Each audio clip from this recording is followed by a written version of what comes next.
Hello बच्चों, आप लोग कैसे हो? आई होप कि आप लोग अच्छे होंगे। हम लोग चतुर्भुज के बारे में कुछ पढ़ रहे थे, है ना। जैसे कि ये हम पढ़ लिए थे, है ना। अब हम देखिए ये भी पढ़ लिए थे, तो ये सब पढ़ लिए थे, कहाँ हम जा रहे हैं। अब इसमें ये तो पढ़ लिए है ना, हाँ ये पढ़ लिए। अब इसके बारे में चलो देखिए यहाँ पर आज हम पढ़ेंगे समलम चतुर्भुज के बारे में पढ़ेंगे। क्या पढ़ेंगे?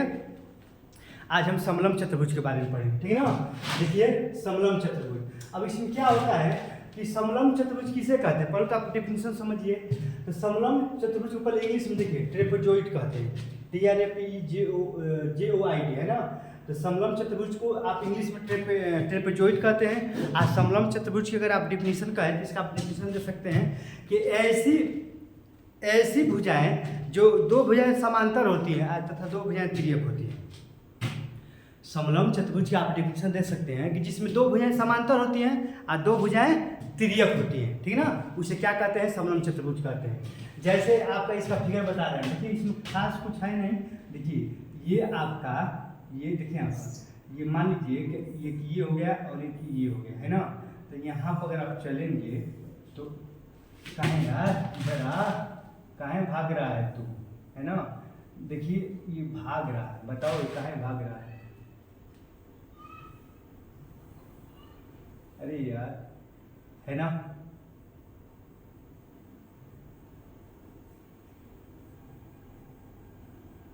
देखिए तो यहाँ पर हम दिखाई दे रहा है ना,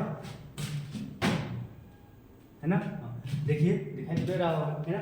हम समलम चतुर्भुज का फिगर बना रहे हैं। देखिए ये आपका एक आपका ये आपका एक, है ना।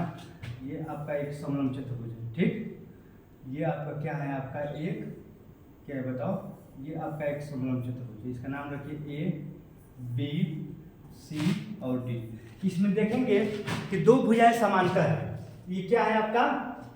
ये आपका एक समलम चतुर्भुज है। आज समलम चतुर्भुज का हम डिफिनेशन बताए थे कि जिसमें दो भुजाएं समांतर होती हैं और दो भुजाएं तिर्यक होती हैं। जैसे कि आप देखिए ये भुजा इस भुजा के समांतर है ना। और तिर्यक माने तिरछा, ये तिरछा है कि नहीं, ये और ये भी तिरछा है ना। इसमें दो भुजाएं, देखिए दो भुजाएं, ये भुजा इसके समांतर है और ये भुजा इसके क्या है? तिर्यक है। इसी को समलम चतुर्भुज कहते हैं, है ना।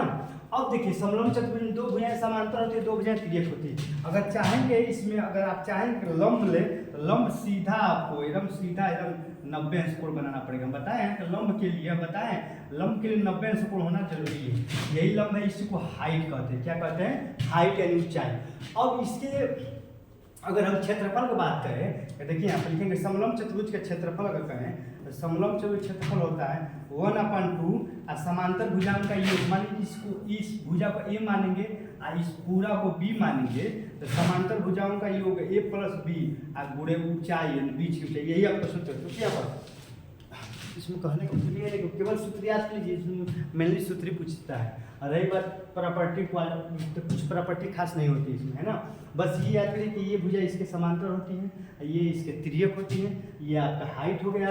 और यहाँ पर समलम चतुर्भुज का जो क्षेत्रफल का सूत्र होता है 1/2 समांतर भुजाओं का योग और गुणे बीच की दूरी, है ना। यही आपका क्षेत्रफल का सूत्र हो गया। अब रही इसका परिमाप, तो परिमाप में सही भुजाओं को जोड़ दो। देखिए हम बताएं परिमाप को मतलब समझ रहे ना। परिमाप को तो सही भुजाओं को अगर आप जोड़ देंगे तो परिमाप निकल जाएगा। आज सभी भुजाएं क्या है? मान लीजिए A है, B है, इसको आप C मान लेंगे, इसको D मान लेंगे, तो क्या होगा? A + B + C + D। समझ रहे बात को ना?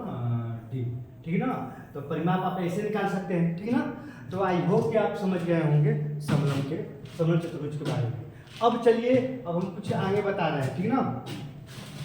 ये तो पढ़ ही लिए हैं, है ना। देखिए ये पढ़ लिए हैं, ये भी तो पढ़ ही लिए हैं, है ना। ये पढ़ लिए हैं, ये तो अभी पढ़े हैं, है ना। अब इसके बारे में देखिए, यहाँ पर समचतुर्भुज के बारे में हम लोग पढ़ते हैं, है ना। देखिए इसको अगले वीडियो में पढ़ेंगे, ठीक है ना। जय हिंद।